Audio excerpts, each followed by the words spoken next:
ရှမ်းကုန်းတိုင်းမင်္ဂလာတောင်ညွတ်မြို့နယ်တောင်လုံးပြန်ရက်ွက်အထက်ပဇွန်တောင်လန်းစုတော်ပြည့်ကျောင်းတိုက်အတွင်ဆင်ရင်ကျင်းပပြုလုပ်အပ်သည့်စုတော်ပြည့်ကျောင်းတိုက်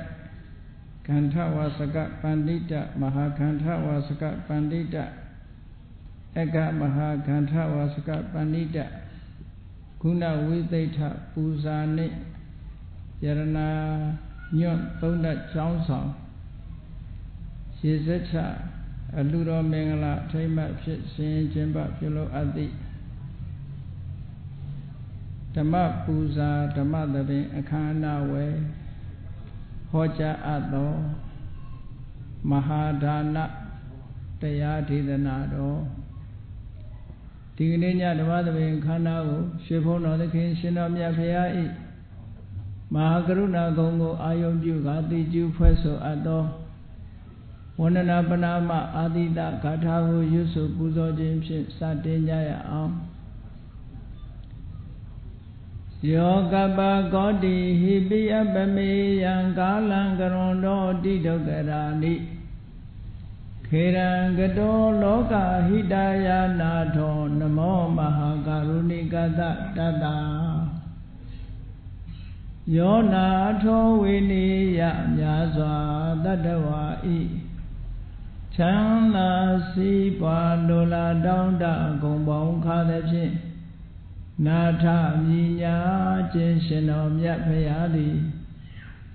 ကပ္ပကောတိဟိပိဂရေကဘာအရေးအတွက်သင်္ချာတို့ဖြင့်တော်လဲအဘယ်မေယံရေအတွက်တိုင်းတာဖော်ပြခြင်းငါမစွမ်းနိုင်ပါသောကာလံလေးအသင်ခြေသိမ့်နေကဘာရှိကြသောကာလပတ်လုံးလောကဟိတယတတလောကဤအကျိုးစီးပွားအလုံးငါအတိဒုက္ခရာနိဥ္စာတဲ့ခြေလက်အင်္ဂါမေတ္တာကြီးမှသမိတာနှင့်တထာဇနီဆွန်ရင်ကြီးဟုကျက်တိထဝယ်ငါးသွဲအစုအလုံးခဲရင်သောအမှုတို့ကိုကရွန်တော်ဖရာဖြစ်ရန်ဤတန်ကြိုးကုတ်အာထုတ်တော်မူရသည်ဖြစ်၍ခေရန်လက်ချေမျက်လုံးအသက်ဆုံးလျက်နှလုံးစိတ်ဝံကိုရောဤပင်မခြင်းသို့ကတောဘဝတဏ္ဏချိန်ဖန်များစွာရောက်တော်မူခဲ့ရရှာလေပြီမဟာကရုဏီကတတတဝါများရင်ဝဲသားကဲ့သို့တနာချစ်ခင်မဟာကရုဏာရှင်ဖြစ်တော်မူသောတသနာတတဝိနည်းများစွာတတဝါဤချမ်းသာစီးပွားလိုလားတောင်းတအကုန်ပေါင်းခါသည်ဖြင့်နာထမြညာထိုရှင်တော်မြတ်ဖရာအားနမောယုတိပြောင်းပြောင်းမှန်ကိုလျော်၍ကရောယုကျိုးရှိခိုးခြင်းသည်အထုဘဝတုစင်စစ်မသွေဖြစ်ပါစေတည်း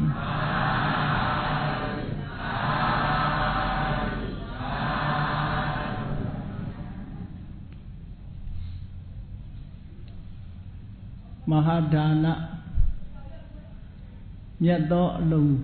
သို့မဟုတ်ကြီးကျယ်သောအလှလို့မြတ်စွာဘုရားကသုတ်တန်တစ်ခုမှာအဘိတန္တသုတ်လို့ခေါ်တယ်အင်္ဂုတ္တရနိကေအဘိတန္တသုတ်မှာ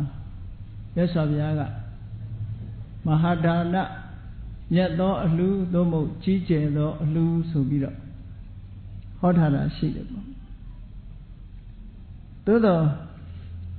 အဲ့ဒီမှာအလှလို့ဆိုတော့လည်းပဲအလုံးသိနေကြတာကတော့အလှလို့မသိကြဘူးပေါ့ကိုချင်းသီလတစ်ခုအနေနဲ့ပဲသိတယ်ကိုချင်းသီလတစ်ခုအနေနဲ့သိတဲ့ကျင့်စဉ်တရားကိုပဲမြတ်စွာဘုရားကမဟာဒါနကြီးကျယ်တဲ့အလှကြီးလို့ဒီလိုဟောတာတခြားသုတ်တန်တွေမှာတွေ့ရခဲ့တဲ့စကားလုံးတစ်ခုပေါ့မြတ်စွာဘုရားရဲ့တရားတော်တွေထဲမှာကုသိုလ်အကြောင်းကိုရှင်းလင်းပြတဲ့အခါမှာ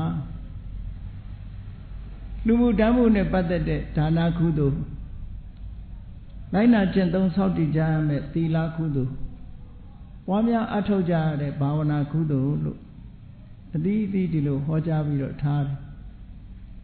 တစ်ခုနဲ့တစ်ခုလည်းလှုပ်ဆောင်မှုချင်းကမတူဘူးပေါ့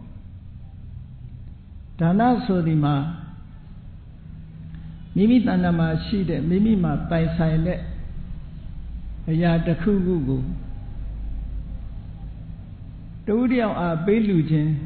စွန့်ကြဲခြင်းကိုဒါနလို့ခေါ်တာဒါကပုံမှန်အားဖြင့်ကိုရှိတာကိုသူများပေးတာဒါနဒါအလုံးသိကြတယ်ဒါနဆိုတာနော်ဒါနဆိုတဲ့စကားလုံးကိုလည်းပဲနှမျိုးခွဲပြီးတော့မှတ်ရမယ်ဒါနဆိုတဲ့စကားလုံးကတစ်ခါကြတော့ပေးလူခြင်းလို့ဆိုတဲ့သို့မဟုတ်ပေးလူချောင်းစေတနာကိုရည်ညွှန်းတဲ့အခါမှာလည်းရှိတယ်သို့မဟုတ်ဒါနဆိုတာလှူစရာပစ္စည်းဝတ္ထုကိုလည်းဒါနလို့ခေါ်တယ်အဲ့ဒါကြောင့်မို့လို့စာပေကျမ်းဂန်အရာခွဲမယ်ဆိုလို့ရှိရင်ဝတ္ထုဒါနနဲ့စေတနာဒါနလို့နှမျိုးခွဲရတယ်ဝတ္ထုဒါနဆိုတာဘာလဲဆိုရင်လှူစရာပစ္စည်းဝတ္ထုလှူစရာပစ္စည်းဝတ္ထုသည်ဝတ္ထုဒါနအဲ့ဒီလှူစရာပစ္စည်းဝတ္ထုကိုလှူပြည့်အောင်တွန်းအားပေးတဲ့စေတနာကြတော့စေတနာဒါနလို့ခေါ်တယ်အဲ့ဒါလေးမတူတဲ့သဘောလေးကိုမှတ်ထားဖို့ဝတ္ထုဒါနနဲ့စေတနာဒါနဆိုလိုတာကပစ္စည်းဝတ္ထုကိုလည်းဒါနလို့ခေါ်တယ်စေတနာကိုလည်းဒါနလို့ခေါ်တယ်ဘယ်နေရာမှာခွဲခြားနိုင်လို့ဆိုရင်ဒါနံဒေတိအလှပေးတယ်ဆိုတဲ့စကားလုံးမှာကြည့်မယ်ဆိုရင်အလှပေးတယ်ဆိုတာစေတနာကိုပေးတာမဟုတ်ဘူးပစ္စည်းဝတ္ထုကိုပေးတာဒါနံဒေတိဆိုတဲ့စကားလုံးကိုကြည့်မယ်ဆိုရင်အဲ့ဒီဒါနသည်လှူစရာပစ္စည်းဝတ္ထုကိုပြောတာဒါနံလှူစရာပစ္စည်းဝတ္ထုကိုဒေတိပေးလူ၏ဗမာလိုပြန်တော့ဒါနံဒေတိအလှပေး၏လို့ဒီလိုပြန်တယ်နော်အဲ့ဒါပစ္စည်းဝတ္ထုကိုပြောတာ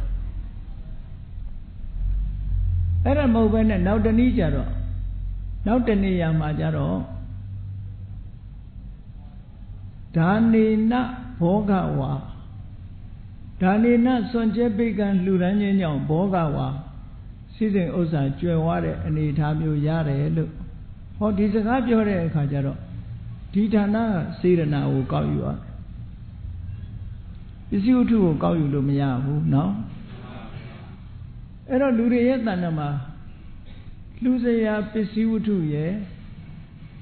လှူတတ်တဲ့စေတနာရဲ့အဲ့ဒါလို့နှမျိုးရှိတယ်လို့မှတ်လှူတတ်တဲ့စေတနာဖြင့်လှူစရာပစ္စည်းဝတ္ထုကိုလှူလိုက်ကြတယ်အဲ့ဒီထဲမှာအကျိုးပေးတာကဘာကအကျိုးပေးတာတုံးဆိုစေတနာကအကျိုးပေးတာမှန်ပါဗျာ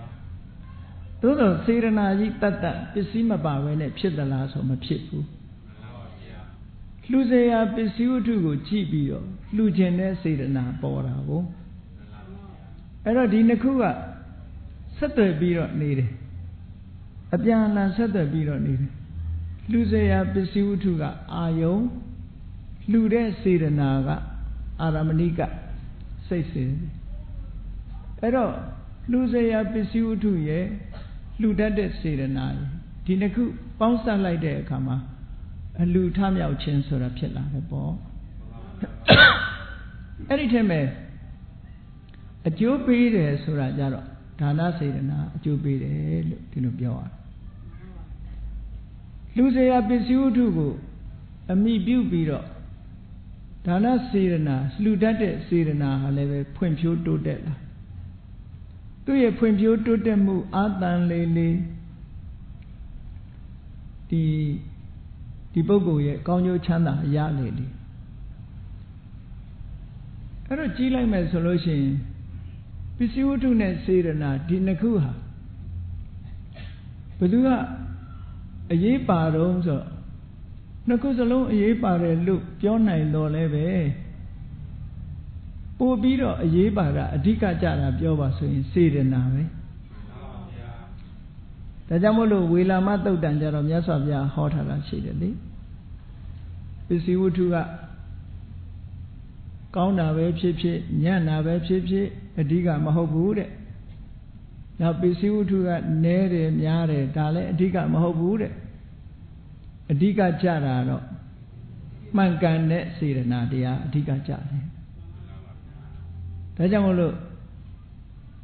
ဘုန်းကြီးတို့တရားချစ်ခင်သူတော်စင်ပြိဿတ်တို့လူတိုင်းဒါနကောင်းမှုလုပ်တိုင်းစေတနာဖွံ့ဖြိုးအောင်ကြိုးစားစေတနာဖွံ့ဖြိုးမှုဟာဘာကိုအကြောင်းပြုပြီးဖွံ့ဖြိုးနိုင်လို့ဆိုပစ္စည်းဝတ္ထုကိုအကြောင်းပြုပြီးတော့လဲစေတနာဖွံ့ဖြိုးတယ်အလှူခံပုဂ္ဂိုလ်ကိုလည်းအကြောင်းပြုပြီးတော့စေတနာဖွံ့ဖြိုးတယ်အလှူဝတ္ထုကမွန်မြတ်လှူလိုက်ရတယ်ဆိုလို့ရှိရင်စေတနာလည်းပဲပိုထက်တာနောက်အလှူခံပုဂ္ဂိုလ်ကလည်းပဲနော်သီလသမာဓိနဲ့ပြည့်စုံတဲ့ပုဂ္ဂိုလ်သို့မဟုတ်တန်ခါအများစုချီးနူးเสียအလှူခံပုဂ္ဂိုလ်လှူလိုက်ရတယ်ဆိုလို့ရှိရင်လေစိတ်ထဲမှာဝမ်းသာချီးနူးမှုလှူလို့တဲ့စေတနာပို့ပြီးတော့ဖွံ့ဖြိုးလာတယ်ပေါ့အဲ့တော့အလှူဝတ္ထုနဲ့အလှူခံပုဂ္ဂိုလ်ဒီနှစ်ခုကိုအကြောင်းပြုပြီးတော့စေတနာတရားဖွံ့ဖြိုးတိုးတက်လာတာဟုတ်ဒါကြောင့်မို့လို့အဲ့ဒီစေတနာဖွံ့ဖြိုးတိုးတက်မှုအတွက်အလှူဝတ္ထုကလည်းအရေးကြီးတယ်အလှူခံပုဂ္ဂိုလ်ကလည်းအရေးကြီးတယ်ဒါပြောတာအဲ့တော့ဘယ်သူအတွက်အရေးကြီးတာတော့ဆိုစေတနာအတွက်အရေးကြီးတာဒါဖြင့်အကျိုးပေးဖို့ကြတော့ဘယ်သူကအရေးကြီးတာတော့ဆိုစေတနာကပဲအရေးကြီးတယ်အလှူဝတ္ထုဘလောက်ကောင်းစေတနာကညံ့နေလို့ရှိရင်ညံ့သွားမှာပဲအဲ့တော့အကျိုးပေးတဲ့နေရာမှာအဆုံးဖြတ်ပေးတာဒီပစ္စည်းဝတ္ထုကမဟုတ်စေတနာကအဆုံးဖြတ်ပေးသွားတာတဲ့အဲ့ဒါကြောင့်မို့လို့ကုသိုလ်ကောင်းမှုလုပ်တယ်ဆိုတဲ့နေရာမှာစိတ်ထားဟာအမတန်မှအရေးကြီးတယ်ပေါ့ဒါကြောင့်မို့ဗမာစကားမှာလဲစိတ်ထားတတ်ရင်မြတ်တယ်လို့ဒီလိုပြောတာဒါတာမန်ပစ္စည်းတွေလှူတဲ့နေရာမှာအမတန်မှအရေးကြီးတယ်ပေါ့နော်ကုသိုလ်တဏ္ဍာကလေးစိတ်ထဲမှာနောက်တစ်ခုကတမ္မာဝတ္ထုတစ်ခုကိုလှူတယ်ဆိုလို့ရှိရင်စဉ်းစားရမှာလှူတယ်လို့ဆိုရင်များသောအားဖြင့်လူတွေကလှူတယ်ဆိုတဲ့အပေါ်မှာနောက်ကယူတယ်ဆိုတာပါနေသေးတယ်နော်ယူတယ်ဆိုတာပါတယ်ဆိုတော့ဘာလို့ဆိုရင်ကုသိုလ်ရခြင်းလို့လှူတယ်ဆိုတဲ့အဲ့ဒီရချင်တာလေးပါနေသေးတယ်ရချင်တာပါနေတယ်တကယ်ကတော့တန်တန်ဆိုလို့ရှိရင်လှူတယ်ဆိုတာကိုယ့်အတွက်မဟုတ်ဘူးအလှူခံပုဂ္ဂိုလ်အတွက်စေတနာတန်တန်ထားနိုင်ရမယ်ကိုယ့်အတွက်မစင်စားနဲ့အလှူခံပုဂ္ဂိုလ်အတွက်ပဲစင်စားအများသောအားဖြင့်လှူတယ်ဆိုတာဘယ်သူအတွက်တုံးဆိုကိုယ့်အတွက်ဖြစ်နေတတ်တယ်ကိုယ့်အတွက်ဖြစ်နေတတ်တယ်ဆိုပါစို့ကျောင်းဆောင်လှူတယ်ဆိုရင်လေဒီအများကိုပြောပြတာနော်ကျောင်းဆောင်လှူတယ်ဆိုရင်လေဒီကျောင်းတကာအဖြစ်ခံယူခြင်းနဲ့အများမှာဂုဏ်ရှိခြင်းနဲ့ဆိုရအတွေးလေးတွေပုထုဇဉ်တွေမှာရှိတတ်တယ်ပေါ့တခုလှူတယ်ဆိုလို့ရှိရင်လေသူအလှူတကာအနေနဲ့အများမှာထင်ပေါ်ကြော်ကြားမှုလေးတွေကိုရချင်တာအဲ့ဒါလေးတွေကစဉ်းစားကြည့်မယ်ဆိုဒါရချင်လို့ဒါလုပ်တယ်ဆိုရင်အယောင်းဝယ်သဘောမဆန်ဘူးလားအယောင်းဝယ်သဘောဆန်းနေတယ်အဲ့ဒါမျိုးမဖြစ်ဖဲနဲ့ဒီမှာကျောင်းဆောင်လှူတယ်ဆိုရင်လေဒီကျောင်းပေါ်မှာသတင်းသုံးတဲ့ပုဂ္ဂိုလ်တွေတို့တန်ဃာတွေကိုဆောက်လှူတယ်ဆိုရင်ဒီဆောက်ဥပေါ်ဒီကျောင်းပေါ်သတင်းသုံးတဲ့တန်ဃာတွေအများအတွက်ဆောက်တယ်ဆိုရင်ဒီပေါ်မှာဒီဆောက်ဥမှာနေထိုင်တဲ့ပုဂ္ဂိုလ်တွေချမ်းသာကြပါစေအများအတွက်ဆိုတဲ့စိတ်ကိုထားအလှူခံပုဂ္ဂိုလ်ရဲ့အကျိုးကိုကြည့်ပြီးတော့လှူတာဟာအမတန်မွန်မြတ်တယ်လို့ပြောရအောင်ကျန်တာကဆုမတောင်းရဘူးလို့ပြောတာမဟုတ်ဘူးအလှူခံပုဂ္ဂိုလ်ရဲ့အကျိုးကိုကြည့်ပြီးတော့လှူလိုက်တယ်လှူပြီးတဲ့အခါကျတော့မှကိုယ်ဆန္ဒထုတ်ဖော်တာဒီလိုလှူရတဲ့ကုသိုလ်ဟာသူကသူအကျိုးပေးမှာပဲတောင်းနေဖြစ်စေမတောင်းနေဖြစ်စေ ကိုကဘာကိုရချင်တယ်လဲဒီကုသိုလ်ကောင်းမှုဟာဘာကိုဥတည်စေချင်တယ်လဲဆိုတာကြတော့ကိုလိုချင်တာတစ်ခုထုတ်ပေါ်တာဒါဆူတောင်းနဲ့ခေါ်တာပဲเนาะ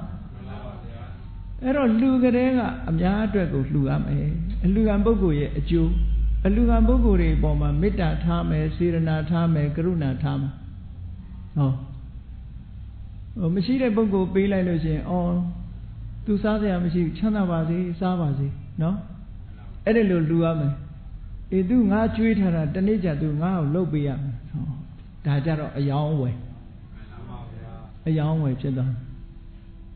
ဒီလိုအပြန်အလှန်မျိုးမဖြစ်စေရဘူးတဲ့လူတဲ့ဆိုတာအပြန်အလှန်မျိုးမဖြစ်စေရပူဇော်တယ်ချီးမြှောက်တယ်ဆိုတာနှစ်ခုရှိတယ်ပူဇော်တယ်ဆိုတာကိုယ့်ရဲ့မြင့်မြတ်တဲ့ပုဂ္ဂိုလ်သီလသမာဓိရှိတဲ့ပုဂ္ဂိုလ်တွေကိုကြောင်းဆောက်ပြီးတော့ပူဇော်တယ်သို့မဟုတ်သင်္ကန်းနဲ့ပူဇော်တယ်သူ့ရဲ့သီလဂုဏ်သမာဓိဂုဏ်ပညာဂုဏ်တွေကိုပူဇော်တယ်ဒါပူဇော်တယ်ပူဇော်တဲ့အနေနဲ့လှူတာကိုယ့်အတွက်မဟုတ်ဘူးသူ့ကိုပူဇော်တယ်ဓမ္မရဲ့ဂုဏ်ကိုအာရုံပြုပြီးတော့ပူဇော်တယ်အေးဆင်းရဲဒုက္ခရောက်နေတဲ့ပုဂ္ဂိုလ်ကြတော့ချီးမြှောက်တယ်။ဘာနဲ့ချီးမြှောက်အေးသူစားစရာမရှိဘူးစားစရာပေးလိုက်တယ်နေစရာမရှိဘူးနေစရာလေးပေးလိုက်ဝတ်စရာမရှိဘူးအဝတ်ကလေးပေးလိုက်တယ်ဒါချီးမြှောက်တာအဲ့ဒီချီးမြှောက်မှုတွေဟာလှူသူရဲ့အတွက်မဖြစ်စေရဘူးယူသူရဲ့အတွက်ပဲဖြစ်စေရမယ်အကျိုးပေးတဲ့အခါကျတော့ဘာကိုကြည့်ပြီးတော့အကျိုးပေးတယ်လဲသဘာဝအလှူတွေအစဉ်းစားစရာမြတ်စွာဘုရားကသဗ္ဗဒါနံဓမ္မဒါနံဇိနတိလို့ဟောထားတာရှိတယ်ဓမ္မဒါနကဘာဖြစ်လို့ဒါနထဲမှာအကောင်းဆုံးဖြစ်နေရတယ်လဲလို့ဆိုတာကိုအလေးနဲ့စဉ်းစားကြည့်ပစ္စည်းတစ်ခုကိုလှူလိုက်လို့ရတဲ့ပုဂ္ဂိုလ်ကိုအဲ့ဒီပစ္စည်းကဘလောက်အကျိုးပြုတယ်လဲနော်လှူသူနဲ့ယူသူမှာကိုလှူလိုက်တဲ့ဟာကယူသူအတွက်ဘလောက်အကျိုးပြုတယ်လဲဆိုတာကအဓိကကြအဓိကအမှန်တမ်းကြတယ်အဲ့ဒါဓမ္မဒါနကဆိုပါစို့ဒီဓမ္မဒါနကမြတ်တယ်ဆိုတာဓမ္မကိုလှူလိုက်တဲ့ဖြင့်အဲ့ဒီဓမ္မကိုလက်ခံရရှိသွားတဲ့ပုဂ္ဂိုလ်ကဘလောက်အကျိုးများသွားသလဲဒီပုံမှာလူတည်ပြီးတော့ဆုံးဖြတ်ရတယ်လှူတဲ့ပုဂ္ဂိုလ်အတွက်မဟုတ်ဘူးရတဲ့ပုဂ္ဂိုလ်အတွက်ဆုံးဖြတ်ရတယ်ဥပမာမဲ့ဆွမ်းလှူတယ်ဆွမ်းဆိုတာအလုံးသိတဲ့အတိုင်းတမနဲ့စားပြီးနေ့လည်ကြာစားဖို့လိုအပ်နေသေးတယ်ဗမာတွေကတော့ထမင်းအသက်9ရက်လို့ပြောတာဒါမသေးတာကိုပြောတာနော်သို့တော့ထမင်းဆိုတာလူတွေဘယ်နှထပ်စားနေကြတစ်ထပ်ထဲနဲ့ဘယ်သူမှမဝဘူးနော်အနည်းဆုံး2ထပ်တော့စားမှာပဲအဲ့တော့သူ့ရဲ့စောင့်ရှောက်မှုဟာနေ့တစ်ဝက်ပဲခံတယ်လို့ပြောမှာပေါ့ထမင်းတစ်ခါစားပြီးရင်လူကိုအကျိုးပြုတာနေ့တစ်ဝက်ပဲအကျိုးပြုမယ်အဲ့တော့သူ့အကျိုးပြုတဲ့အတိုင်းတာအမတန်နည်းတယ်နောက်တစ်ခါအဝတ်တစ်ခုအဝတ်ရဲ့အကျိုးပြုမှုကလည်းပဲလူတွေမှာထမင်းနဲ့တော့ပိုတယ်အစာနဲ့တော့ပိုတယ်သို့တော့သိပြီးတော့ရေရှည်အကျိုးမပြုဘူး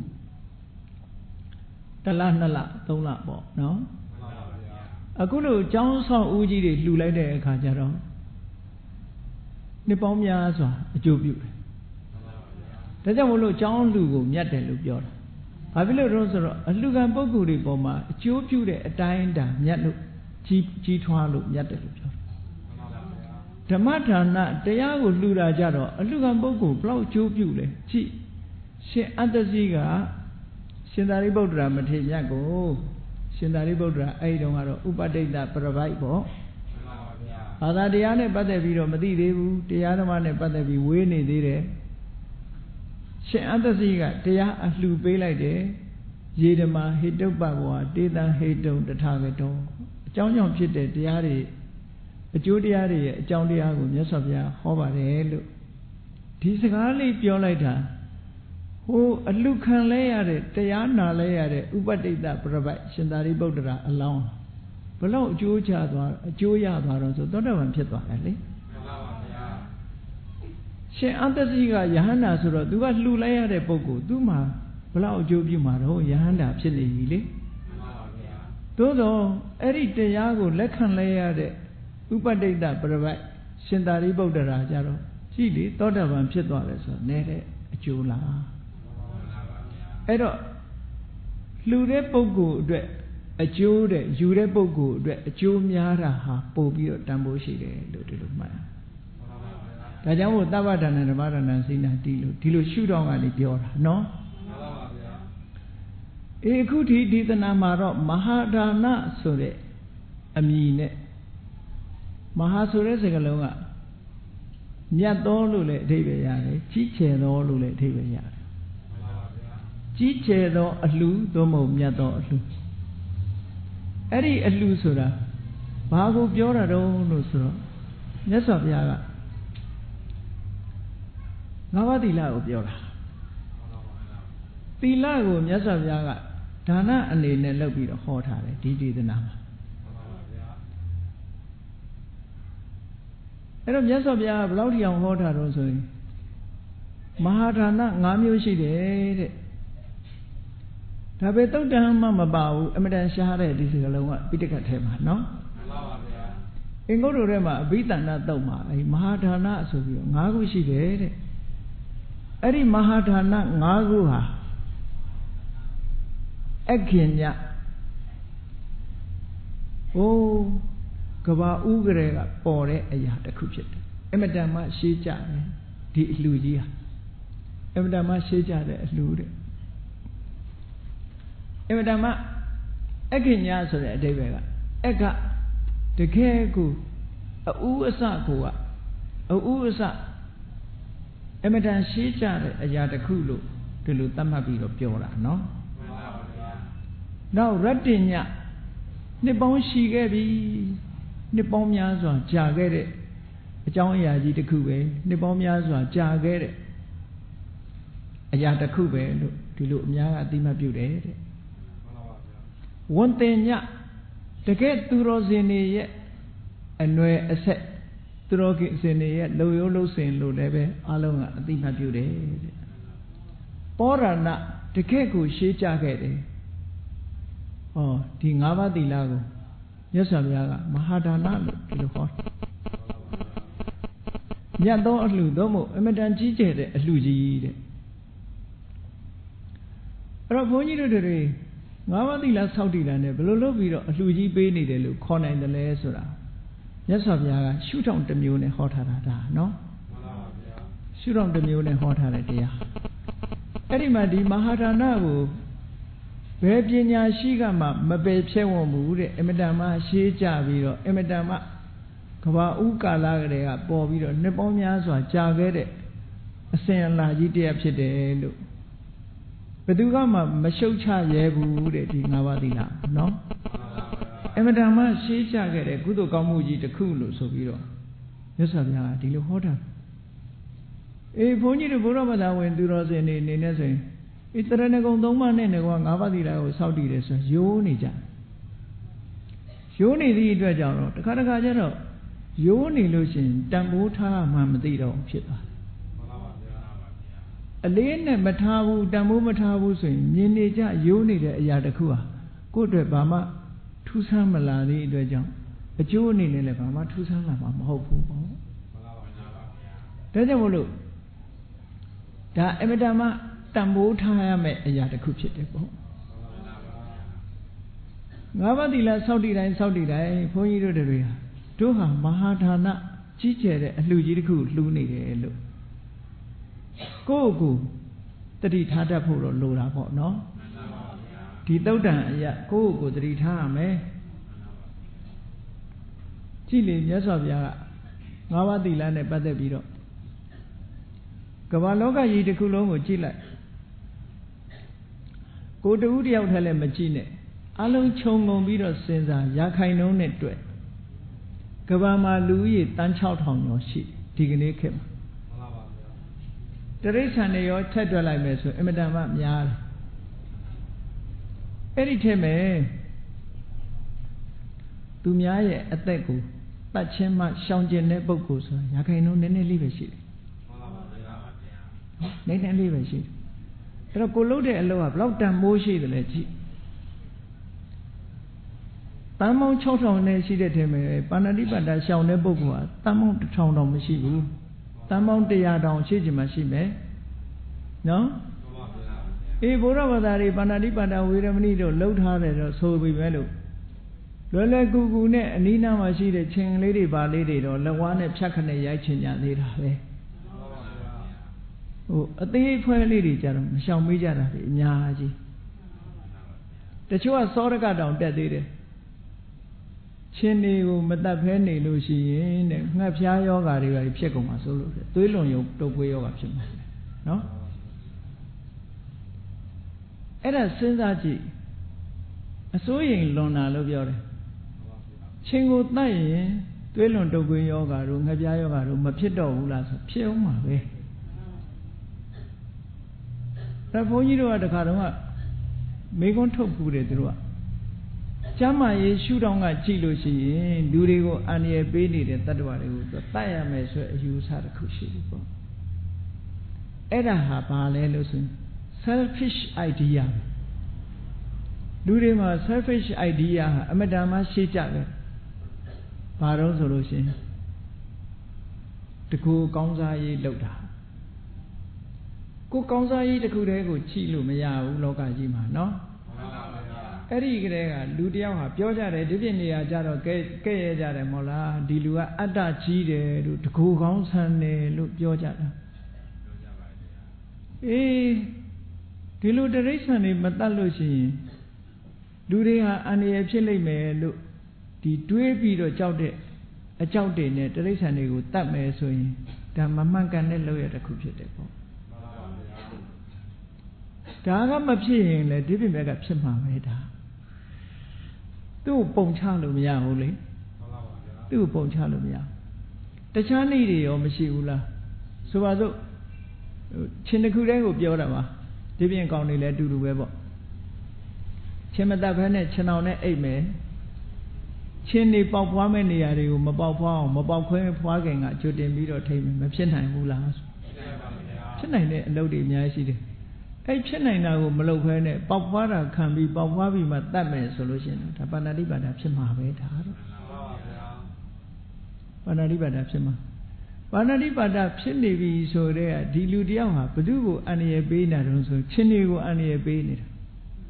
သူကထင်တာချင်းကလူကိုအန္တရာယ်ပေးလို့ချင်းကိုပြန်ပြီးအန္တရာယ်ပေးတယ်ဆိုတော့ဒါအပြန်အလှန်တတ်ကြတဲ့သဘောပဲဖြစ်သွားအဲ့တော့ကိုယ့်အတွက်လုံခြုံစိတ်ချရဖို့သူများကိုတတ်တယ်ဆိုတဲ့စေတနာဟာဘာနဲ့တူတော့ဆိုလူဆိုးနဲ့တူတူပဲဘာမှမတူကိုယ့်ကိုရံမူးလာလို့ကိုကဥအောင်တတ်တာနဲ့မတူဘူးလားတူတူပဲဘာမှမတူစိတ်ဓာတ်ချင်းကဒီတိုင်းပဲသွားတာပဲအဲ့ဒီစိတ်ဓာတ်ကပြန်ပွားလာလို့ရှင်လူတောင်မှပဲကိုယ့်ကိုအန္တရာယ်ပြုရင်တတ်မယ်ဆိုတဲ့အဓိပ္ပာယ်ရသွားတယ်ပေါ့ဟောအဲ့တော့ပါဏာတိပါဒကရှောင်နေဆိုဘယ်လိုလုပ်ဖြစ်မလဲမဖြစ်နိုင်အဲ့ဒါကြောင့်မို့လို့ငါးပါးသီလတဲ့ကပါဏာတိပါဒရှောင်နေဆိုတဲ့ဟာရာခိုင်နှုန်းအပြင်လဲအလွန်နည်းတယ်ကဘာမှာရာခိုင်နှုန်းအပြင်လဲအလွန်နည်းတယ်မြတ်စွာဘုရားလက်ထက်တုန်းကတော့ဆိုလို့ရှိရင်ဗြဟ္မဏ်တွေဥဆောင်ပြီးတော့ sacrifice လုပ်တယ်တတ္တဝါတွေအများကြီးတတ်ပြီးတော့တတ္တဝါတွေကိုတတ်ပြီးတော့ရစ်နှက်ပူဇော်ခြင်းဖြင့်ကောင်းရာသုဂတိဘုံကိုရောက်တယ်ဆိုတဲ့အယူဆကြီးကလွှမ်းမိုးထားတယ်ဒီကနေ့ခေတ်တောင်မှပဲဒီအယူဆရှိတုံးမယ်လေချောင်းသွေးနဲ့ရစ်ပူဇော်တဲ့အစင်လာကြီးတွေရှိနေတုံးမယ်နာမည်တစ်မျိုးပြောင်းခေါ်ခြင်းတော့ခေါ်မှာပေါ့နော်အမှန်ကတော့ရှေးရိုးဒီလုံနေချာကြီးပဲဒါအေးမြတ်စွာဘုရားသခင်ကိုရောမြတ်ကဘယ်လိုဟောတော်ဆိုရင်ဓမ္မနိယမှာရှုတော်ကကြည့်မယ်ဆိုရင်ပါဏာတိပါတောဘိက္ခွေအာသေဝိတောဘာဝိတောဘုလိကတောတဲ့သူများအတ္တတတ်မှုကျွလွန်တဲ့ဒီစေတနာပါဏာတိပါဒလုပ်ငန်းကိုတဲ့စလုပ်မယ်အထက်ထပ်လုပ်မယ်အချိန်ချင်းလုပ်မယ်ဆိုရင်တဲ့အဲ့ဒီအကုသိုလ်သည်နိရိယတံဝတိကောငရဲမှာဖြစ်စေနိုင်တယ်အပါယတံဝတ္တိကောအပေဘုံမှာဖြစ်စေနိုင်တယ်တိရိစ္ဆာနတံဝတ္တိကောတိရိစ္ဆာန်ဘဝရောက်အောင်တွန်းပို့နိုင်တယ်ဒါဒီလိုဟောထားတာနော်ဆိုလိုတာကပါဏာတိပါဒစေရနာကသူများတဲ့တတ်လို့နတ်ပြည်ရောက်တယ်ဆိုတာမရှိဘူးဒီလိုဆိုလိုတယ်သို့တော့အယူဝါဒတိမ်မာနေတဲ့ဘာသာတွေကြတော့ ဒါကိုတတ်ပြီးတော့နတ်ပြည်ရောက်တယ်ကောင်းကင်ဘုံရောက်တယ်ဆိုအယူဆတစ်ခုရှိနေတယ်အဲ့ဒါကြတော့နှစ်ထပ်ကွမ်းမှားသွားပထမမှားတာကမိစ္ဆာဒိဋ္ဌိမှားရတဲ့အမြင်တစ်ခုဒုတိယမှားတာကလောက်ရဟောနှစ်ခုမှားတယ်လို့ဒီလိုအဲ့တော့အမှားနှစ်ခုရှိလို့ရှိရင်အကျိုးကလည်းပဲနှစ်ထပ်ကွမ်းခံရမှာပေါ့အဲ့တော့မြတ်စွာဘုရားဟောတာတော့ပါဏာတိပါဒသည်တဲ့အချင်းချင်းထက်ထက်လုံးမိလို့အကျိုးပေးခြင်းပေးရင်ငဲပုံမှာပဲအကျိုးပေးမယ်အပေပုံမှာပဲအကျိုးပေးမယ်အပေါ်ဆုံးအပြည့်အနေနဲ့ပြောမယ်ဆိုရင်အပ္ပယုကတဝတ္တနိကောတဲ့ဖြစ်လျက်ဘဝမှာအသက်တူတယ်တဲ့ဒါသူ့ရဲ့ပြည့်ချက်ပဲအဲ့ဒါကြောင့်မို့လို့အရိယသူတော်စင်တွေဆိုရင်သူများအသက်တတ်ဖို့မလုပ်တော့အရိယတွေရဲ့စိတ်ဓာတ်ကဘယ်လိုရှိတုံးဆိုလို့ရှိရင်သူ့မှာစွန့်လွတ်မှုနှစ်ခုရှိတယ်ရွေးချယ်စရာအမြဲတမ်းနှစ်ခုရှိဘုန်းကြီးတို့တွေလည်းရွေးချယ်စရာအမြဲတမ်းနှစ်ခုရှိတယ်အရိယပုဂ္ဂိုလ်တွေရဲ့ရွေးချယ်မှုနဲ့ဘုန်းကြီးတို့တွေရဲ့ရွေးချယ်မှုအလွန်ကွာတယ်ဆိုပါစို့အရိယပုဂ္ဂိုလ်တွေကရွေးချယ်မယ်တရားဓမ္မနဲ့ပစ္စည်းဥစ္စာဘာကိုရွေးမလဲဆိုရင်အရိယပုဂ္ဂိုလ်တွေကြတော့တရားဓမ္မကိုရွေးတယ်ပစ္စည်းအဆုံးခံတယ်ပုရုဇဉ်တွေကြတော့ဘာကိုရွေးတုံဆိုလို့ရှိရင်ပစ္စည်းတော့အဆုံးမခံနိုင်ဘူးတရားကနောင်ခါလာနောင်စေးဟုတ်လားမတူတဲ့အကြောင်းကိုပြောတာနော်လောကမှာရွေးချယ်စရာလေးတွေရှိတယ်ဆိုပါစို့တာမန်ပုဂ္ဂိုလ်တယောက်အနေနဲ့ပြောမယ်တာမန်ရွေးချယ်စရာလေးတွေဘာတော့ဆိုရင်အသက်နဲ့ပစ္စည်းဥစ္စာဒီနှစ်ခုဟာဘာရွေးရမလဲဆိုပါစို့ပစ္စည်းဥစ္စာပဲအပြက်ခံမလားအသက်အသေးခံမလားလို့ဆိုရင်ပစ္စည်းဥစ္စာကိုအပြက်ခံလိုက်ကြတယ်အသက်တော့အသေးမခံသေးဘူးပေါ့ဒီလိုရွေးတဲ့ပုဂ္ဂိုလ်လည်းရှိတယ်နော်နောက်တချို့ကြတော့အသက်နဲ့လက်ချေအင်္ဂါဘယ်ဟာရွေးမလဲဆိုအသက်ကိုရွေးပြီးတော့လက်ချေအင်္ဂါကိုအဖြတ်ခံလိုက်တယ်အသက်မသေးပြီးရောဆုံးပြီးတော့ဒီလိုရွေးတယ်နောက်တရားနဲ့အသက်ကြတော့ဘာကိုရွေးရမလဲဆိုရင်သူတော်ကောင်းတွေကတရားကိုရွေးတယ်အသက်ကိုမရွေးဘူးတဲ့ပုရုဇဉ်တွေကြတော့အသက်ကိုပဲရွေးမယ်တရားမရွေးဘူးပေါ့ရွေးချယ်မှုလေးတွေမတူကြဘူးပေါ့ဒါမို့အရိယပုဂ္ဂိုလ်တွေကြတော့အသက်ဒီဟုသောအကြောင်းကြောင့်ပဲဖြစ်စေသူများအသက်ကိုမတတ်တော့ဘူးကိုယ်ပဲအသိခံမယ်သူများတော့မတတ်ဘူးလို့ဆိုလို့အဲ့ဒါဘာကိုတန်ဖိုးထားတာတော့ဆိုကိုယ်အသက်တဲ့သီလကိုတန်ဖိုးထားတယ်လို့ပြောတယ်အမြင်ချင်းမတူဘူးတာမန်ပုဂ္ဂိုလ်ကတော့ဒီလိုမတွေးဘူးလေသူကဟေးအသက်တော်သိမခံဘူးလားမထိနဲ့ဟုတ်လားကိုယ်အန္တရာယ်ပြုတဲ့လူရှင်းလိုက်မယ်ပေါ့ဒါလို့တွက်တာလေအဲ့တော့ရိယသူတော်စင်တွေကြတော့အေးသူများကိုရှင်းလိုက်တာဟုတ်ပြီသူများကိုတတ်လိုက်ရင်ပါဏာတိပါဒအမှုပါဏာတိပါဒကံကိုကျူးလွန်လိုက်တယ်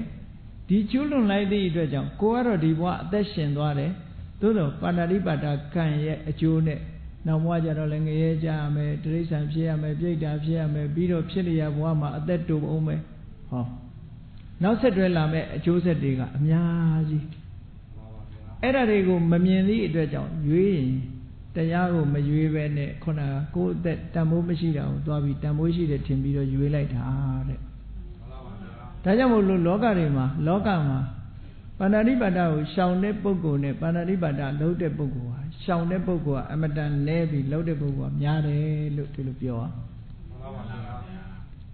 အဲ့တော့မြတ်စွာဘုရားကဟောထားတယ်အရိယသူတော်စင်အရိယဖြစ်တဲ့တပည့်ဟာတဲ့မြတ်စွာဘုရားရဲ့အရိယတပည့်ဟာသူများအသက်တတ်ခြင်းမှရှောင်ကျင်လိုက်တယ်တဲ့အဲ့ဒီရှောင်ကျင်လိုက်တာဟာဒါနရှုထောင့်ကကြည့်မယ်ဆိုရင်အမတန်ကြီးမားတဲ့မဟာဒါနကြီးပဲဒါဖြင့်သူများအသက်ကရှောင်တာနဲ့ဘာဖြစ်လို့မဟာဒါနဖြစ်တာတော့ဆိုတော့ကိုကသူများအသက်မတတ်လို့ရှိရင်ပတ်ဝန်းကျင်မှာတတ္တဝါတွေအများကြီးရှိတယ်လူတွေမဲ့သိတန်ပေါင်း6000ကျော်ရှိတယ်တိရစ္ဆာန်တွေဆိုရင်မရေမတွက်နိုင်အောင်ရှိတယ်အဲ့ဒီမရေမတွက်နိုင်လောက်အောင်များပြားတဲ့တတ္တဝါတွေကိုကိုယ်လက်နဲ့ဘယ်တော့မှအသက်မထွက်စေရဘူးဆိုတဲ့ရှောင်ကျဉ်မှုလေးဟာတာမန်ကြည့်တော့ဖြင့်အသေးလေးလို့ထင်ရမယ်သို့တော့ တတ္တဝါတွေအားလုံးကိုဘေးမဲ့ပေးလိုက်တာပဲဒါဟောကြီးမားတဲ့ကုသိုလ်ကြီးတစ်ခုဖြစ်တယ်ဘေးမဲ့ပေးလိုက်တယ်အဘယံဒေတိတဲ့သူတို့ကိုအန္တရာယ်မပြုတ်ဘူးဆိုတဲ့ငါအန္တရာယ်မပြုတ်တာလူသားပေါင်းတန်းပေါင်း6000တန်းပေါင်း6000ကျော်ကိုငါအန္တရာယ်မပြုတ်ဘူးဆိုဟောတန်းပေါင်း6000ကျော်ကိုကိုကဘေးမဲ့ပေးရမရောက်ဘူးလားရောက်ပါတယ်ဗျာအေးအဲ့ဒီတန်းပေါင်း6000မောဟာငါဆိုတဲ့ယန္တုအတွက်နဲ့သူတို့ဘာမှဒုက္ခမရောက်စေဘူးဆိုရန်ကင်းအောင်လုပ်ပေးလိုက်တာ ਨੇ အတူတူပဲဒါကြောင့်မို့အဝေရံဒေတိယံမရှိမှုကိုယံကင်းမှုကိုပေးတယ်တဲ့နောက်အပြပစ္စံဒေတိတန်ပေါင်း6000သောလူတော်ဝါတွေကိုဆင်းရဲဒုက္ခလွတ်ကင်းအောင်ပေးလိုက်တာ ਨੇ အတူတူပဲတဲ့ပါဏာတိပါဒတစ်ခုရှောင်လိုက်တာကိုနော်မှန်ပါဗျာကဲဘလို့စဉ်းစားကြည့်လိုက်စမ်းမတတ်ပဲရှောင်တာဟာဒီလောက်ထိအောင်အကျိုးကျေးဇူးရှိတယ်အတိုင်းတာကင်းမဲ့တဲ့ဒါလူရင်ပြောတာကဲချင်းတရဝါချင်းတွေရဲ့ population ကြည့်မယ်ဆိုရင်တန်ပေါင်း6000ပဲကပဝက်စိတ်တွေရဲ့ population ကြည့်ရင်ရောတန်ပေါင်း6000ပဲကပဝက်စိတ်တွင်းနေတန်ပေါင်း6000မကဘူးနော်အဲ့တော့အလုံးသောတ attva တွေကိုကိုကဘေးမဲ့ပေးလိုက်တယ်ရန်ကင်းမှုကိုပေးတယ်ဆင်းရဲဒုက္ခမရှိမှုကိုပေးတယ်ဆိုတော့ဒါကြီးမားတဲ့မဟာဒါနကြီးပေါ့ဒါကြောင့်မို့မြတ်စွာဘုရားအဲ့ဒီရှုထောင့်ကနေပြီးတော့ကိုကမတတ်ခြင်းဖြင့်မတတ်ဖဲနဲ့ရှောင်ကျင်ခြင်းဖြင့်တ attva အလုံးကိုဘေးမဲ့ပေးရရောက်လို့ဒီပါဏာတိပါဒရှောင်တယ်ဆိုတဲ့ကိုချင်းသီလဟာရှုထောင့်တစ်ခုကကြည့်တယ်ဆိုရင်တကယ်ကိုမြတ်တဲ့အလှကြီးတစ်ခုပါတဲ့ဟောအမတန်မှကြီးမားတဲ့မြင့်မြတ်တဲ့အလှဒါနာကြီးဖြစ်လို့မဟာဒါနတစ်ခုပါလို့ဒီလိုဟောတယ်နော်ဒါအာယုံပြုပြီးတော့ကြည့်မယ်ဆိုလို့ရှိရင်အမတန်ဝမ်းသာစရာကောင်းတယ်ပေါ့ဟောနောက်တစ်ခုအဒိဏဒါနအဒိဏဒါနကိုလည်းဒီတိုင်းပဲဟောတယ်မြတ်စွာဘုရားအဒိဏဒါနလောကကြီးမှာတန်ပေါင်း6000ကျော်ရှိတဲ့လူတွေထဲမှာတော်တော်များများထင်ကောင်းထင်မယ်သူများမပေးတဲ့ပစ္စည်းကိုမယူဘူးလို့မယူတဲ့လူကများတယ်လောကမှာအရာထဲမှာသခိုးကနည်းတယ်လူကောင်းတွေကများတယ်လို့ဒီလိုပြောကြမယ်နော်မှန်ပါပါဗျာဟုတ်တယ်ဟိုအိမ်တက်ခိုးဒီအိမ်တက်ခိုးတော့သခိုးကတော့နည်းတယ်သို့တော့ဒီပြင်းနီးနဲ့ခိုးနေကြတာကတော့တော်တော်များတယ်လူတွေမှန်ပါပါဗျာဒီပြင်းနီးနဲ့ခိုးတာတွေတော်တော်များတယ်ငရုတ်သီးမုံတွေကိုဒီပြင်းဟာတွေထက်ရောရောင်းလို့ရှိရင်ရောင်းတာကငရုတ်မုံနော်နာမည်တက်လိုက်တာငရုတ်သီးမုံဒီပြင်းဟာတွေထက်ရောင်းတာဆိုမယ်ဆိုလို့ရှိရင်ဒါခိုးရမရောက်ဘူးလားရောက်ပါတယ်ဗျာအေးအနံ့ကလေးတွေနှနှွင်းမုံထည့်ပြီးဒီပြင်းဟာတွေရောရောင်းရင်ရောစီထဲမှာလည်းပဲစီတန်းနဲ့စီမတန်းတာတွေရောင်းရင်ရောဒါလည်းအဋိဏဒါနတဲ့ပါတယ်နော်သတိထားကြဒါတွေလည်းအဋိဏဒါနလို့ခေါ်တယ်တစိတ်ကတ်ထားတာတစ်မျိုးရောင်းတဲ့ပစ္စည်းကတစ်မျိုးဆိုလို့ရှိရင်ဒါလည်းခိုးခြင်း25ပါးဆိုတယ်အများကြီးရှိတယ်ဒါတွေကခိုးခြင်း25ပါးစားကောင်းတဲ့ပစ္စည်းနဲ့မကောင်းတဲ့ပစ္စည်းရောတယ်အဲ့ဒါကြတော့လူတွေကသခိုးလို့မထင်ကြဘူးလေတခိုးလို့လည်းဘယ်သူမှမတတ်မှတ်ဘူးတကယ်ကတော့အဲ့ဒီရှုထောင့်ကကျุမယ်ဆိုလို့ရှိရင်အဋိဏဒါနလွတ်တဲ့ပုဂ္ဂိုလ်ကအမှန်တည်းနဲသွားပြန်တယ်ခုနကတခိုးလို့ဆိုတဲ့ပုဂ္ဂိုလ်ကြတော့ရှားကောင်းရှားပါလိမ့်မယ်အရာထဲမှာခုနနီးနဲ့ကြည့်မယ်ဆိုလို့ရှိရင်တော့မဟုတ်တဲ့နီးနဲ့သူများရဲ့ပစ္စည်းကိုရအောင်ယူတယ်ဆိုတဲ့ဟာတွေကအလုံးဟာအဋိဏဒါနဒါမို့အဋိဏဒါနရဲ့အဓိပ္ပာယ်ကအဒိဏတအာဒါနအဒိဏသူတစ်ပါးကချီချီပြူပြူပေးတာမဟုတ်တဲ့သူတစ်ပါးပိုင်ပစ္စည်းကိုအာဒါနာရယူမှုတဲ့ဒါရယူမှုခေါ်တာပဲပေါ့အေးချီချီပြူပေးတဲ့ပစ္စည်းမဟုတ်တာကိုရယူတာမှန်သမျှအဒိဏဒါနလို့ဒီလိုသွားတယ်ကဲအဒိဏဒါနကရှောင်လိုက်ပြီစင်စင်ကြဲကြဲအသက်မွေးတယ်ရိုးသားတယ်ဖြောင့်မတ်တယ်အမှန်တိုင်းလုပ်တယ်ဆိုတဲ့အဋိဏဒါနရှောင်လိုက်ပြီဆိုလို့ရှိရင်ကျန်တဲ့တစ်ဖက်သားအန္တရာယ်တွေအများကြီးကင်းသွားတယ်ပေါ့မိမိဒီဟူသောအကြောင်းကြောင့်ဒုက္ခရောက်တာမရှိဘူးဥပမာစီတဲကမတဲ့တာတွေထွက်ရောလို့မတော်တာတွေစားမိလို့ဒုက္ခရောက်တာမရှိဘူး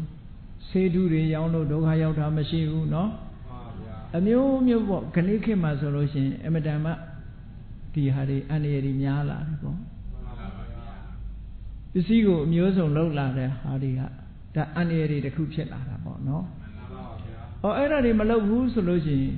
တန်ပေါင်း1000 6000ကျော်သောလူတွေအတွက်ငါအန္တရာယ်ကင်းအောင်လုပ်ပေးတယ်ဆိုရယ်မဟာဌာနကြီးတစ်ခုပဲပေါ့မှန်ပါပါဗျာဟောအဲ့ဒီဘက်ကကြည့်မယ်ဆိုရင်ရှုထောင့်ဟာတကယ်ကိုရက်တဲ့အလှူဒါနကြီးကိုငါပေးနေတယ်လို့စိတ်ထဲမှာဒီလိုအောင်းမိရသော်ဗျာအဲ့ဒီရှုထောင့်ကနေဟောတယ်မှန်ပါပါဗျာတခါနောက်ကာမေတုမိစ္ဆာစာရကိုကြည့်ကာမေတုမိစ္ဆာစာရကာမကိစ္စတွေနဲ့ပတ်သက်ပြီးမမောက်မာဘူးနော်သူတော်ဘာသာသမီးကိုအမျိုးသားအမျိုးသမီးချင်းချင်းမပြစ်မှားဘူးအဲ့ဒီလိုရှောင်တဲ့ပုဂ္ဂိုလ်ကလောကမှာဘယ်လောက်ရှိလဲဆိုအမတန်မှနေတယ်ပေါ့မှန်ပါပါဗျာလူမသိရင်သူတော်ကောင်းမှာရက်ထဲမှာတချို့ကိစ္စတွေကမသိလို့သူတော်ကောင်းဖြစ်နေကြတာမြတ်စွာဘုရားကြတော့ကြည်အရဟစိတ်ကြွရမှာတောင်မကောင်းမှုမလုပ်ဘူးတဲ့ရသောအဖြစ်မကောင်းမှုဟာလူကဲ့ရဲ့မှာကြောက်လို့မကောင်းမှုမလုပ်တာကိုယ့်ဘာကိုကြတော့သိရသိနေကြကိုယ့်ဘာကိုမဟုတ်တာမဟုတ်တာသိအဲ့ဒီမှာမြတ်စွာဘုရားဟောထားတဲ့တရားလေးတစ်ပုဒ်ရှိဒါလေးကဆင်ခြင်စဉ်းစားကြည့်တိုက်တယ်ပေါ့နတ္ထိလောကေရဟောနာမပါပကမ္မမပကရုပတောမကောင်းတာလုပ်တဲ့ပုဂ္ဂိုလ်ဖို့သူကတော့တိတ်တိတ်လှုပ်တယ်လို့ထင်တယ်တဲ့တိတ်တိတ်ဆိုမရှိဘူးစိတ်ကြွယ်ဆိုမရှိဘူးလောကလူတွေကတော့ဒါဘယ်သူမှမသိဘူးစိတ်ကြွယ်ရလို့ဒီလိုထင်တယ်တဲ့မြတ်စွာဘုရားဘာထောက်ပြလဲအတ္တတေပုရိသဇန္တာတိမင်းကိုမင်းသိနေတယ်တဲ့အဲ့ဒါကစိတ်ကြွယ်ရမဟုတ်တော့ဘူးတဲ့မှန်ပါပါဗျာကိုသိနေတယ်ဆိုကြတဲ့အသိတဲ့လူရှိတယ်ပေါ့မှန်ပါဗျာဘယ်သူမသိရင်ကိုသိတာပေါ့ဟုတ်တာကိုသိတယ်ဆိုကြတဲ့ကကိုမမြင်ရတဲ့တ attva တွေကိုမှကိုဆောင်တတ်ရှိရင်ကိုဆောင်တတ်မသိဘူးလားသိပါတယ်ဗျာကိုဆောင်တတ်ကလည်းပဲအငြိမ်နေမှာမဟုတ်ရှောက်ပြောတာကိုဆောင်တတ်ကလည်းအငြိမ်မနေဘူးရှောက်ပြောတယ်နတ်ဆိုတာလဲလူလိုပဲအတင်းအဖြစ်ပြောကျင်တာပဲသူလဲမှန်ပါဗျာသတင်းပေးတာပဲလေ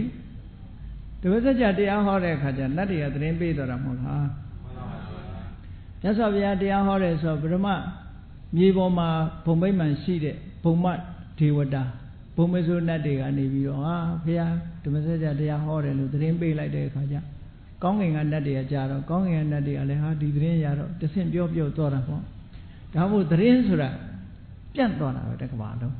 ပါဗျာလူတွေကသတင်းပြန့်သွားတယ်လူသတင်းလူချင်းဆောင်ဆိုပန်းသတင်းလေညင်းဆောင်ဆိုတာလူဆောင်သွားတာသတင်းစာတွေပါတယ်ထဲเสียတော့မလို့အကုန်လုံးကြားသွားတာနော်တူနဲ့အဲ့လိုပြောသွားကြတာအဲ့တော့စိတ်ကြွယ်ရဆိုဘယ်လိုလုပ်ရှိမှာတော့နတ်ဆိုတာလူရဲ့စိတ်ကိုသိတယ်နောက်တစ်ခါကြည့်မယ်ဆိုရင်ပရစိတ်တဝိဇာဏနသူတစ်ပါးစိတ်ကိုသိနိုင်တဲ့ပုဂ္ဂိုလ်တွေဒိဗ္ဗစကုဉာဏ်ရတဲ့ပုဂ္ဂိုလ်တွေကနေပြီးတော့ကြည့်လိုက်မယ်ဆိုလို့ရှိရင်စိတ်ကြွယ်ရဆိုတာဘယ်လိုလုပ်ရှိမှာတော့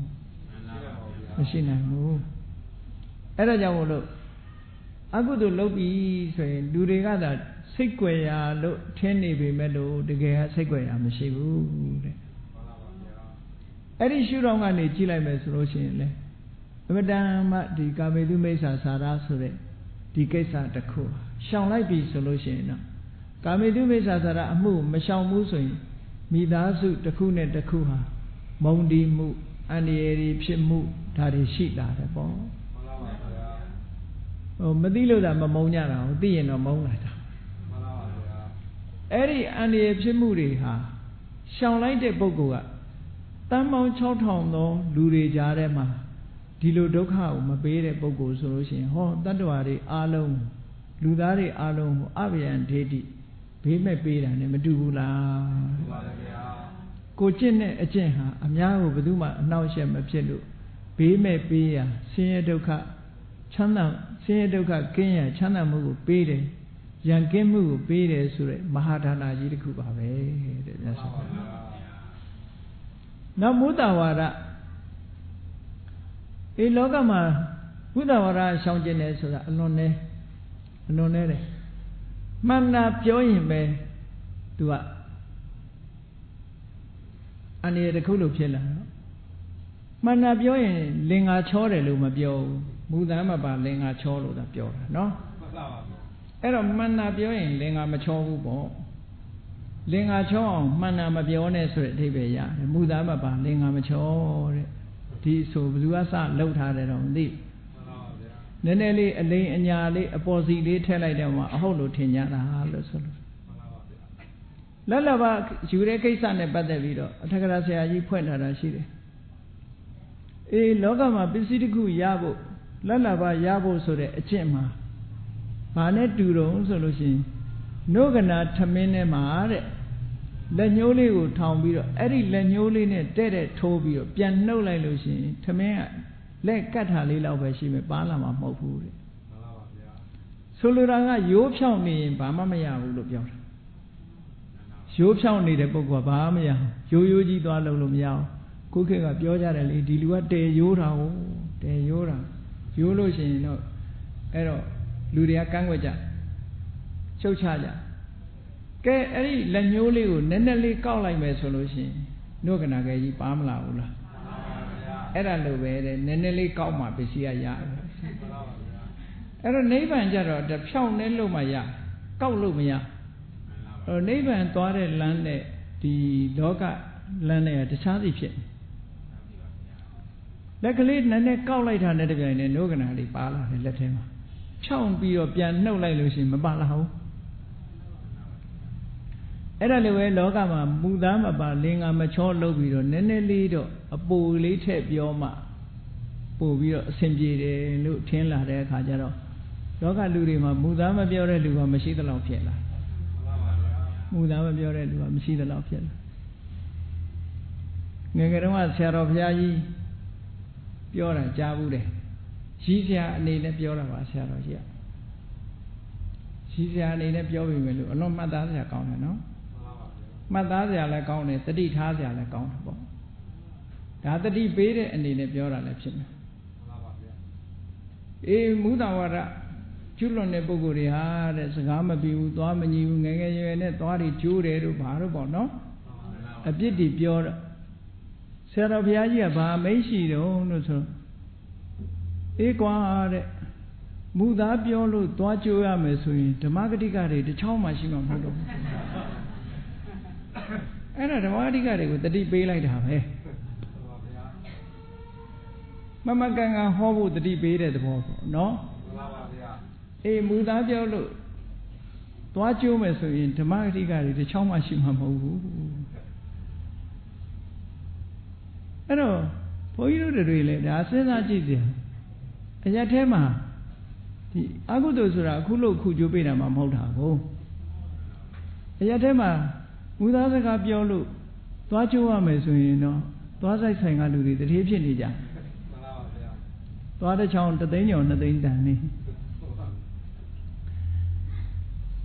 အဲ့တော့ကောင်းပြီမူတဝါဒရှောင်တဲ့ပုဂ္ဂိုလ်ဆိုအလွန်နည်းတယ်လို့ပြောရခိုင်လုံးအပြင်တွေ့အလွန်နည်းအဲ့ဒီအလွန်နည်းတဲ့ထဲမှာငါဒီကိုသိတဲ့အတိုင်းမှန်တာကိုသာပြောမယ်မပြောခြင်းပါးစပ်ပိတ်ထားပေါ့နော်ပြောခြင်းပြောရရင်မှန်တာကိုပဲပြောမယ်မမှန်တာကိုမပြောဘူးဆိုတဲ့ရှောင်ကျင်မှုရှိတာဟာတတ္တဝါအတိုင်းတာမဲ့တဲ့လောကမှာရှိတဲ့တတ္တဝါတွေကိုဘေးမဲ့ပေးခြင်းပဲဘာဖြစ်လို့တော့ဆိုရင်လောကမှာကြည့်လေဟာဘယ်သူအပြင်ဘယ်သူလိန်သွားပြန်ပြီနဲ့ဆိုအလိန်ခံလိုက်ရတဲ့လူကအလွန်ဒုက္ခရောက်တယ်လိန်သွားတာတွေနဲ့ဆိုရင်ဒုက္ခရောက်တယ်လိန်ပြောတာတို့ဘာတို့ဆိုတာ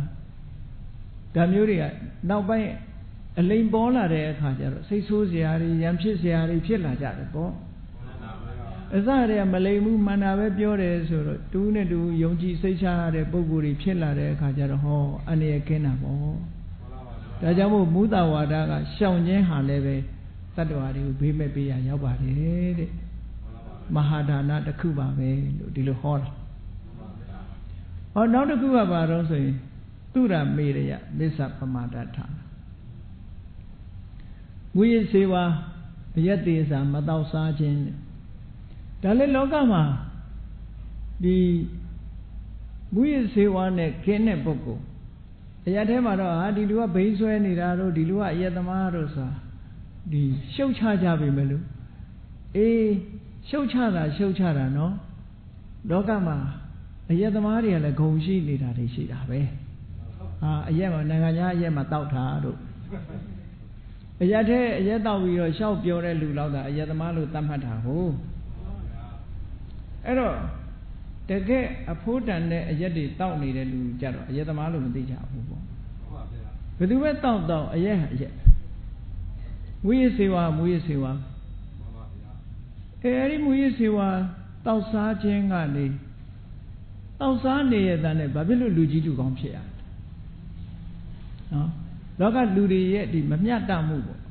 ဓမ္မရှုထောင့်ကကြည့်မယ်ဆိုရင်တောက်တဲ့လူဟာလူကြီးလူကောင်းမဟုတ်တော့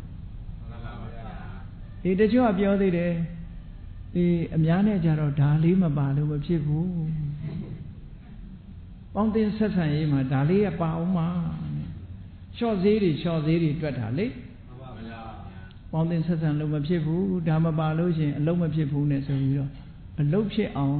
ဒါကတော့ဆင်ကြီးပေးတာနဲ့တူတယ်ကြည့်ရတာတောက်ချင်လို့တောက်တယ်ပဲပြောလိုက်ပါတော့ဘာလို့အလုံးဖြစ်အောင်တောက်နေရနော်အဲ့လိုတချို့လည်းပြောကြတယ်ရက်တောက်ပြီးတော့ကိုယ့်ဘာကိုယ်ဘိုက်မောက်အိတ်နေဘာမှဖြစ်ဘူးဘယ်သူမှဒုက္ခပေးတာမှမဟုတ်ပဲလို့ဒီလိုထင်ကောင်းထင်လိုက်မဟုတ်ဘူးဝိရစေဝတောက်တဲ့ပုဂ္ဂိုလ်ဟာအတွေးခေါ်တွေကစပြီးတော့အုံနောက်မှာထိကြိုက်လာဒီအရေးဝင်သွားလို့ရှိရင်သူကလူရဲ့ခန္ဓာကိုယ်မှာရှိတဲ့အုံနောက်မှာလာထိကြိုက်တယ်ဒါဆရာဝန်တွေမေးကြည့်ပေါ့ဆရာဝန်တူကပြောဘူးလားလာထိကြိုက်လာတဲ့အခါကျတော့သူကတွေးတာခေါ်တာကစပြီးတော့မမှန်ဘူးအေးတချို့စာရေးဆရာတွေကြတော့အမလေးအရက်ကလေးတောက်မှညံပွင့်တယ်ဆိုပြီးတော့တောက်တဲ့လူကရှိသေးမှန်ပါဗျာနော်မဟုတ်တဲ့ညံနေတော့ပွင့်ရင်ပွင့်မှာပေါ့ဘယ်လိုညံကြတော့တုံးသွားတော့ဆိုနိဗ္ဗာန်ရဖို့တရားထုတရားမြတ်တကယ်သူတော်ကောင်းရဲ့ညံကြတော့တုံးတယ်မှန်တော့အဲ့ဒီညံတော့မပွင့်ဘူးမဟုတ်တဲ့ညံနေတော့ပွင့်ကောင်းပွင့်မယ်ပေါ့ဒါအဲ့မဟုတ်တဲ့ဟာတွေကိုပွင့်တာကိုညံပွင့်တယ်လို့ပြောတာဖြစ်လိမ့်အဲ့တော့ဒီအယက်တိစာတောက်စားခြင်းဖြင့်လူရဲ့အတွေးခေါ်တွေဟာလွဲမှားလာသူ့ရဲ့ effect ကသွေးထဲရောက်လာလို့ရှိရင်အတွေးခေါ်တွေမှားယွင်းလာအဲ့ဒီမှားယွင်းလာတာတို့မူးပြီးတော့ဖြစ်နေတာတို့ဒီကိစ္စတွေဟာကိုယ့်ဘဝမှာရရှိရမယ်တကယ်တန်ဖိုးရှိတဲ့ဓမ္မအသိဉာဏ်တွေလက်လွတ်ဆုံးရှုံးသွားတာလေဆုံးရှုံးမှုတစ်ခုပဲမှန်ပါဗျာအသိပညာတွေဆုံးရှုံးတာလေဆုံးရှုံးမှုတစ်ခုပဲဒါတွေမကဘူးလွန်ကျွန်းလာတဲ့အခါကျလို့ရှိရင်ကိုယ့်ရဲ့အကျိုးစီးပွားကိုဆောင်ရွက်နိုင်စွမ်းမရှိဘူးသူတို့ရဲ့အကျိုးစီးပွားတွေကိုဆောင်ရွက်နိုင်စွမ်းမရှိဘူးတရားအသိဉာဏ်တွေကဝေးလာတယ်ဝေးလာသည့်အတွက်ကြောင့်တန်တရားထဲမှာဒုက္ခပေးတဲ့ပုဂ္ဂိုလ်တယောက်ဖြစ်လာတယ်ပေါ့မူရစေဝါသုံးဆွဲတဲ့ပုဂ္ဂိုလ်တယောက်ဟာမူရနေသည့်အတွက်ကြောင့်အသိဉာဏ်တွေဆုံးရှုံးသွားပြီးတော့ပါဠိပါဒအမှုလည်းကျူးလွန်နိုင်တာပဲအရိဏဒါနလည်းအဟုတ်ထင်ပြီးကျူးလွန်နိုင်တာပဲကာမေတုမိစ္ဆာသာရမုဒ္ဒဝါဒတို့လည်းကျူးလွန်နိုင်တာပဲအဲ့တော့ तू ကပိုးပြီးတော့ကြံတဲ့ပြစ်မှုတွေပါကျူးလွန်စေတတ်တဲ့အကြောင်းတရားအနေနဲ့ရှုထောင့်ကကြည့်မယ်ဆိုရင်ပိုးပြီးဆိုးတယ်လို့ဒီလိုတွေ့ရမြတ်စွာဘုရားသခင်ကိုရောမြတ်ကဒုစရိတသုတ်မှာဘယ်လိုဟောထားတယ်ဆိုရင်သူရမေရယမစ္ဆပမာဒသူရပါဏဟာတဲ့အချိန်ချင်းထပ်ထပ်လှုပ်လာလို့ရှိရင်အပင်ငရဲမှာဖြစ်စေနိုင်တယ်သူ့ရဲ့အပေါ့ဆုံးအပြစ်ကတော့အယူအနှံဖြစ်စေတတ်တယ်ဟောပါပါဗျာခုခေတ်အုံနောက်ကြက်မပြေတာတို့နော်ဆရာဝန်တွေကတော့ပြောမှာအုံနောက်ကြက်မပြေတာ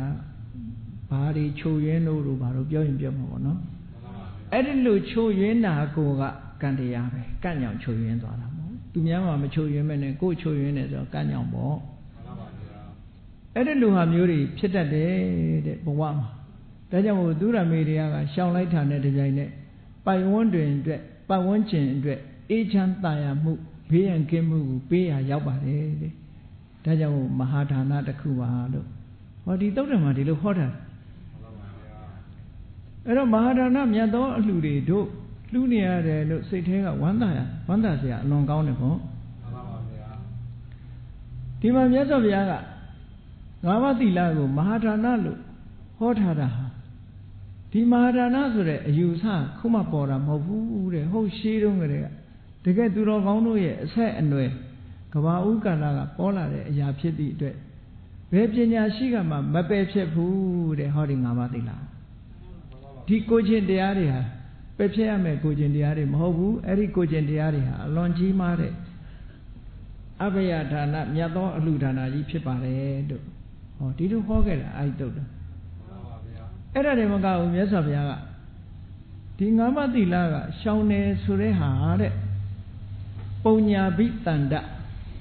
တသွင်သွင်စီးနေတဲ့ကုသိုလ်ကောင်းမှုတွေတသွင်သွင်စီးဝင်နေတယ်တာမန်အားဖြင့်ကြည့်မယ်ဆိုလို့ရှိရင်တော့သူများတက်ကရှောင်လိုက်တာရှောင်လိုက်သည့်အတွက်ကြောင့်ဘာမှမရလိုက်ဘူးလို့ထင်ကောင်းထင်လိမ့်မယ်အဋိဏဒါနသူများပစ္စည်းကိုမခိုးတာရှောင်လိုက်တာငါဘာမှမရဘူးလို့ထင်ကောင်းထင်လိမ့်မယ်ဟောအဲ့ဒီရှောင်လိုက်တဲ့ကုသိုလ်စေတနာဟာအမတန်မှအရှိန်အဟုန်နဲ့ဒီမိမိရဲ့တဏ္ဍာမှာစည်းဝင်နေတဲ့ဖြစ်ပွားနေတဲ့ကုသိုလ်တရားတစ်ခုပါတဲ့ပုံညာဘိတန္တကုသလာဘိတန္တဆိုတဲ့အသုံးသုံးတယ်မြတ်စွာဘုရားအဘိတန္တဆိုတာစင်စစ်မပြတ်စည်းဝင်နေတဲ့ပုံညာဆိုတာကောင်းမှုကုသလာကုသိုလ်ဟောပါဏာတိပါဒရှောင်လိုက်တာနဲ့တပြိုင်နက်ကိုယ်တဏ္ဍာမှာကုသိုလ်တွေဟာတလဟောစည်းဝင်နေတယ်ဆိုတဲ့အဓိပ္ပာယ်ပဲကုသိုလ်တွေရနေတယ်လို့ပြောတာအဲ့ဒါတင်လားလို့ဆိုမဟုတ်ဘူးဒီပုံညာဘိတန္တာဒီလိုစည်းဝင်လာတဲ့ကုသိုလ်တွေကဘာတွေအကျိုးပြုတာတုံးဆိုရင်ဒုက္ခတဟာရမိမိတဏ္ဍာမှာချမ်းသာဒုက္ခတွေယူလာတာတဲ့ကုသိုလ်ကကိုယ်စီမှာကောင်းတာတွေယူလာလိမ့်မယ်လို့ပြောတာနော်ငွေကြေးတဏကချမ်းသာဒုက္ခကိုယူလာတယ်ဆိုတာဟုတ်ပြီမဲ့လို့ငွေချေးတဏကတခိုးဓမြကိုခေါ်လာတာလည်းရှိသေးတယ်မှန်ပါပါဗျာကုသိုလ်ကတော့တခိုးဓမြကိုခေါ်မလာဘူးငွေကြေးတဏကတခိုးဓမြကိုခေါ်လာတတ်သေးတယ်ဒါကြောင့်မို့ငွေကြေးကိုတော့ဒုက္ခတဟာရချမ်းသာကိုယူလာတယ်လို့ပြောလို့မရဘူးတစ်ဖက်ကဆင်းရဲဒုက္ခတွေပါပေးသွားတတ်သေးတယ်ဟုတ်ကဲ့လားမှန်ပါပါဗျာဒီကုသိုလ်ကောင်းမှုကြတော့အဲ့ဒါမဟုတ်လို့ဒုက္ခတဟာရတကယ်ကိုချမ်းသာကိုဆောင်ယူလာတဲ့သဘာဝတရားတစ်ခုပဲတဲ့ချမ်းသာဒုက္ခတွေဆောင်သလားလို့ဆိုမဟုတ်ဘူးဒီကုသိုလ်ကောင်းမှုတစ်ခုဟာနော်သောဝေခိကကောင်းတဲ့အခြေအနေတွေကောင်းတဲ့အခြေအနေတွေဆိုတာမျက်စိကမြင်ရရင်လည်းအကောင်းပဲအခုဘုန်းကြီးတို့တွေမျက်စိကကောင်းတာလည်းမြင်တယ်ဆိုးတာလည်းမြင်တယ်နော်မကောင်းတာတွေမကြိုက်တာတွေလည်းမြင်နေရတယ်မျက်စိဆိုတာရွေးလို့မှမရတာဘူးနားကလည်းကိုကြိုက်တဲ့အတန်နဲ့နားထောင်လို့မရဘူးမကြိုက်တဲ့အတန်တွေလည်းနားထောင်နေရနှာခေါင်းကလည်းကောင်းတဲ့အနံ့ကြီးရှူခြင်းလို့ပဲရမှာမကောင်းတဲ့အနံ့ကလည်းထိုးဝင်လာတာပဲရှာကလည်းကောင်းတာကြီးမဟုတ်ဘူးမကောင်းတာနဲ့လည်းတွေ့တာပဲခန္ဓာကိုယ်ကလည်းအထီးတွေ့ကောင်းတဲ့အထီးတွေ့ရှိသလိုမကောင်းတဲ့အထီးတွေ့ရှိတယ်အဲ့ဒီလိုအမျိုးမျိုးရှိတဲ့ထင်မယ်ဟောဒီပါဏာတိပါဒကရှောင်ကျင်လိုက်လို့ဒီ၅ပါးသီလလုံလိုက်လို့ဒီကုသိုလ်ကောင်းမှုကုသိုလ်တွေစီးဝင်လာပြီဆိုရင်အဲ့ဒီကုသိုလ်ကမြင်ရင်လည်းအကောင်းကြီးပဲပေးမယ်တဲ့ကြားရင်လည်းအကောင်းကြီးပဲအနံ့ရရင်လည်းအကောင်းကြီးပဲလျာနဲ့လျက်ရရင်လည်းအကောင်းကြီးပဲမကောင်းတာတခုမှမပါဘူးလို့ဆိုလို့ဒီလိုဆိုလို့တာနော်သောဝေခိကဟောနောက်တစ်ခုကျတော့ဘာတော့ဒုက္ခဝိပါကချမ်းသာတဲ့အကျိုးကိုပေးတယ်ချမ်းသာတဲ့အကျိုးကိုပေးတယ်တက္ကသံဝတ္တနိကကောင်းရတုဂတိနတ်ဘုံနတ်ပြည်နတ်စည်းစိမ်ကိုဖြစ်ပေါ်စေတတ်တယ်။သူအကျိုးတရားတွေကအကုန်အကောင်းနေကြီးပဲ။ဒါကြောင့်မို့လို့မြတ်စွာဘုရားသခင်ကိုရောမြတ်ကဒီ၅ပါးသီလဟာတာမန်မဟုတ်ဘူးတဲ့ခုနကမဟာဒါနလို့ခေါ်ရရုံနဲ့မဟုတ်ဘူး။ပါဏာတိပါဒမှာရှောင်ကျင်လိုက်တယ်ဆိုတဲ့ဒီစေတနာလေးဖြစ်လာတာဟာကိုယ်တဏ္ဍာမှာချမ်းသာဒုက္ခတွေကိုဆောင်ယူလာမဲ့ကုသိုလ်ရေးအရင်တသွင်သွင်စည်းဝင်လာတာနဲ့တူတယ်တဲ့လို့ဆိုလို့ဟောတစ်ဖက်ကကြည့်ကြအောင်စို့ငါးပါးသီလကိုတာမန်ကြည့်လိုက်ရင်ဒါသီလလေးပဲနဲ့ဆိုပြီးတော့အပြစ်ပြောကောင်းပြောလိုက်တယ်ဘာဝနာမလုပ်မရဘူးလို့သမာဓိလုပ်ငန်းဝေးမရဘူးလို့ပြောကောင်းပြောလိုက်ကဲ၅ပါးသီလဟာမဂ္ဂင်၈ပါးထဲမှာကြည့်လိုက်မယ်ဆိုရင်သမ္မာဝါစာသမ္မာကမ္မန္တသမ္မာအာဇီဝပဲအဲ့ဒီ၅ပါးသီလနဲ့လုံလုံခြုံခြုံနဲ့အသက်မွေးရင်သမ္မာအာဇီဝဖြစ်တယ်ဟောသမ္မာအာဇီဝဆိုတာမဂ္ဂင်၈ပါးထဲမှာပါသည့်အတွက်ကြောင့်သ မြတ်စွာဘုရားကမဂ္ဂင်၈ပါးဆိုတာမစ္စည်းမပฏิပဒါပဲမစ္စည်းမပฏิပဒါကိုဘုရားကဘယ်လိုဟောတော့စက္ခုကရဏီညာဏကရဏီဥပသမယအဘိညာယနိဗ္ဗာန်ယသံဝတ္တိလို့ဆိုနိဗ္ဗာန်ထိအောင်ပို့ဆောင်နိုင်တဲ့စွမ်းရည်တတ္တိရှိတယ်တဲ့မှန်ပါပါဗျာဟောကာမတိလလုံအောင်ကျင့်နေခြင်းသည်ပင်လေမဂ္ဂင်၈ပါးအကျင့်တရားတွေကသမ္မာဝါစာသမ္မာကမ္မန္တသမ္မာအာဇီဝကိုကျင့်တာမရောက်ပေဘူးလားရောက်တယ်တဲ့အဲ့ဒါမပါလို့ရှိရင်ကျန်တဲ့သမ္မာဝါယာမတို့သမ္မာတတိတို့သမ္မာသမာဓိတို့ဆိုမဖြစ်နိုင်ဘူးသူကပို့ပြီးတော့အခြေခံကြတယ်ဒါကြောင့်မို့လို့မြတ်စွာဘုရားဒီ၅ပါးသီလဟာရှောင်ကျင်လိုက်တယ်လို့ဆိုလိုက်တာနဲ့တပြိုင်နက်ကုသိုလ်တွေကိုယ်တဏ္ဍာမှာစီးဝင်ပြီးတော့နိဗ္ဗာန်လမ်းကြောင်းပေါ်မှာဥတည်မိတာနဲ့တူတူပဲပေါ့မဂ္ဂင်၈ပါးအကျင့်တရားတွေက၃ပါးပေါ်မှာကျင့်လိုက်မိပြီပေါ့၃ပါးပေါ်ရောက်လာပြီဆိုရင်ကျန်တဲ့၅ပါးပေါ်မှာရောက်ဖို့ရကိုယ်ကဆက်လုပ်ဖို့ပဲကြံတော့တယ်ပေါ့ဒီလိုဆိုလိုတယ်အဲ့တော့ဒုက္ခဝိပါကတက်ခတံဝတ္တနိကအိဋ္ဌလူချင်းစရာတွေဟောဒီကုသိုလ်တွေကပေးတယ်ကန္တနှစ်သက်စရာတွေမနာပမြတ်နိုးပွေရာတွေဒီကုသိုလ်ကပေးမယ်လို့ဟောမြတ်စွာဘုရားကငါးပါးသီလကိုမဟာဒါနလို့ဟောပြီးတဲ့အခါမှာထိုငါးပါးသီလရဲ့အကျိုးတရားတွေဒီရှောင်ကျင်မှုရဲ့စေရနာကုသိုလ်ရဲ့အကျိုးတရားတွေကိုဒီလိုဟောတာ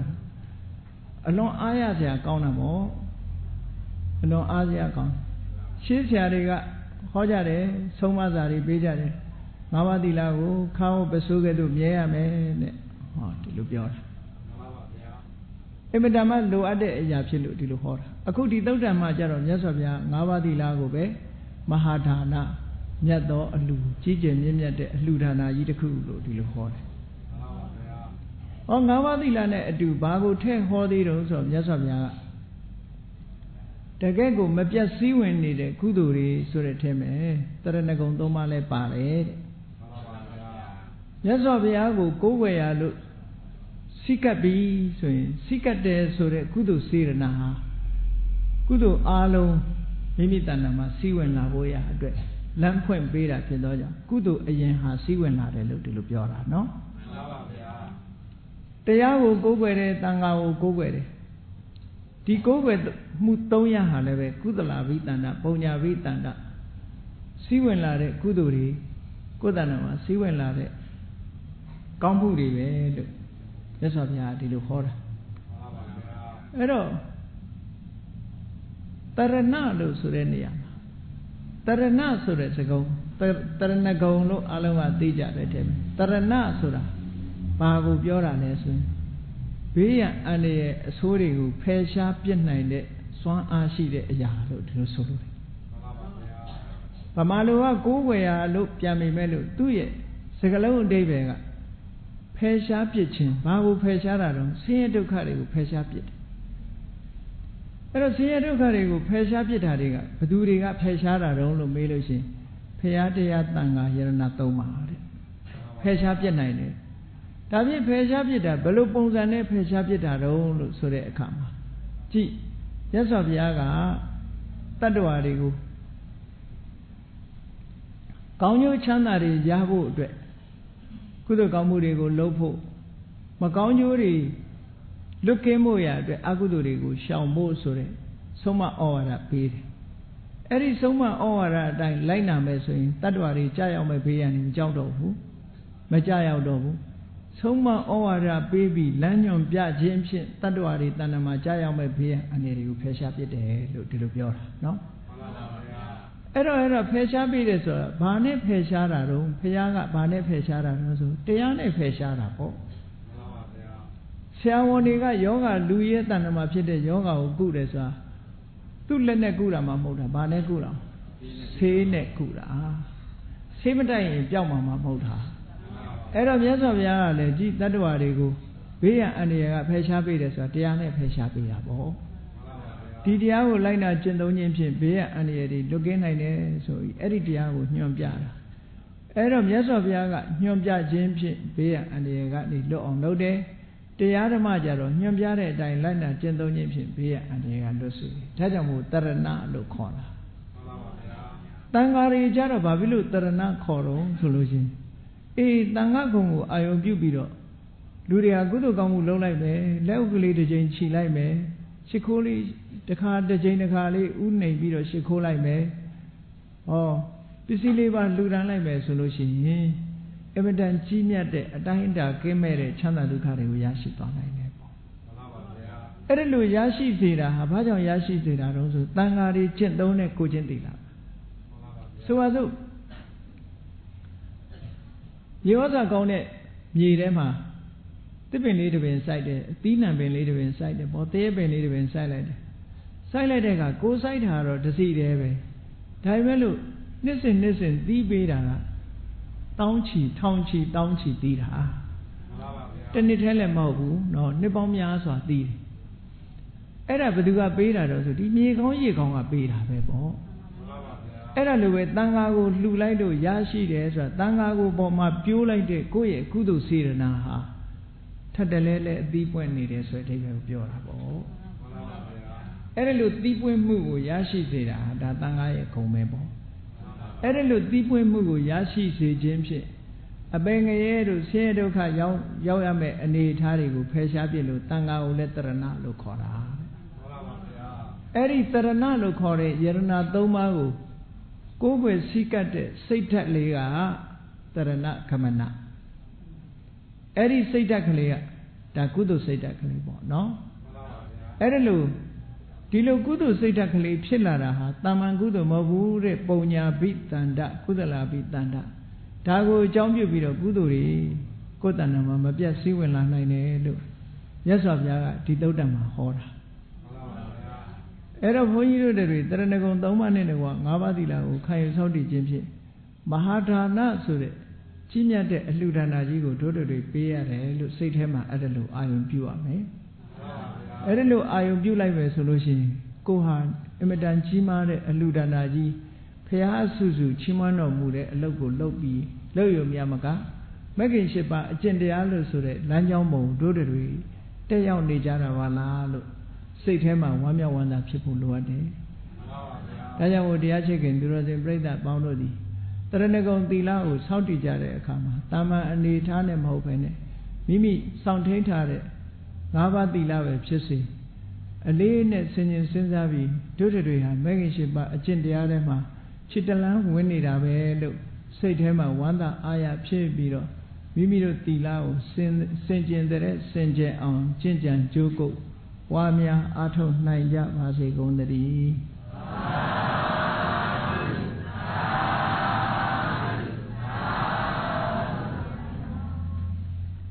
ကဲမေတ္တာပို့ရအောင်တတ္တဝါများစွာဘေးရန်ကွာချမ်းသာကြပါစေတတ္တဝါများစွာဘေးရန်ကွာချမ်းသာကြပါစေမေတ္တာရေချမ်းသုံးငါဖြံငြိမ်းချမ်းကြပါစေမေတ္တာရေချမ်းသုံးငါဖြံငြိမ်းချမ်းကြပါစေသက်ရှိချမ်းသာစိတ်ချမ်းသာလူရဆန္ဒပြည့်ပါစေသက်ရှိချမ်းသာစိတ်ချမ်းသာလူရဆန္ဒပြည့်ပါစေဘုံလန္တာဒုက္ခပင်ကစားမေတ္တာပုံနေတုသင်္ကမမနောတရတိတဗေတံပဝါယန္တုဒုက္ခန္တကာမေတ္တာပုံနေတုသင်္ကမစုပေါင်းပို့အပ်မေတ္တာတဟုရောင်မြူပါဝင်းငွေလမင်းနှရောင်ကြီးရှက်ယုံပေါင်းဆောင်ရာခြင်းကြောင့်တဗေတံကျွမ်းမဲ့ဥတုံလုံးစုံများစွာတတ္တဝါတို့၏မနောတရတိမြင်မြဖြူစင်အေးကြည်လင်းသည့်ရေစဉ်ပြည်တင်းစိတ်နှလုံးတည်ဟုသောရေအိုင်ကြီးအတွင်း၌ဒုက္ခပင်ကစားအစင်သာဝရအေးမြကြည်သာသာယာပွင့်လန်းချမ်းသာဒုက္ခတည်ဟုသောကုမုဒ္ဒရာကြပန်းတို့သည်ဖုံလန္တာဝမ်းသာရွှင်မြူးဝမုံလူလျက်ကြည်နူးပွဲကြုံဖူးပွင့်ညကုန်သည်ဖြစ်၍ ဒုက္ခနကလေအောင်လေးတဲ့ရောရှက်သင်ပြန့်ပိတိတိဟုသောယနံတို့သည်ဘဝယံတုကောင်းစွာမဲ့သွေကြိုင်လည်၍နေကြပါစေကုန်သတည်း